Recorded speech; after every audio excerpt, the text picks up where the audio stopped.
So I began to start about the Anaheim Union Promise. I think part of it is what captures for me is we always talk about educating kids, but we also always forget some of the challenges that these kids go through. Because some of these families have 2-3 jobs, or they're working away from Anaheim.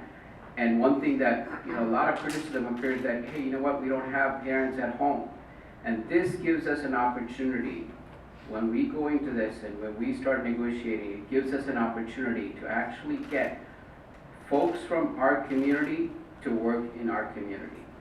That's one. Number two, when they actually work in our community, these are folks who are going to put a lot of heart and soul into what they're doing. Because if they don't, they know that their neighbor is going to knock on the door and say, hey, you worked on that project. And I know they would, because Anaheim and La Palma and Cypress and Buena Park, we are a tight-knit community.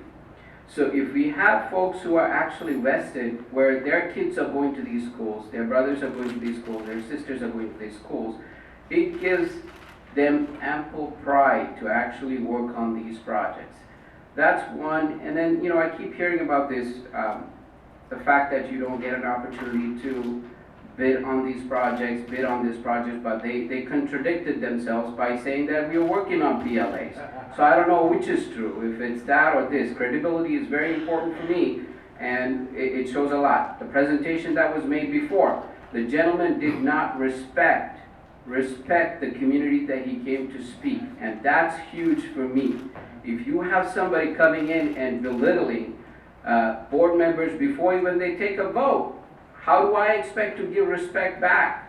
And that is something that I want to make clear.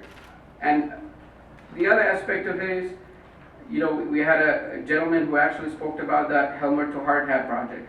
That's a very, very important thing that we have to consider.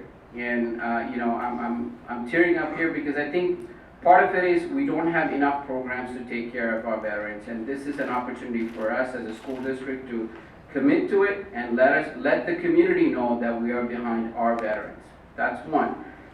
The apprenticeship program. I've visited many of these apprenticeship programs, and I think they're great. It gives our kids an opportunity to go through these programs.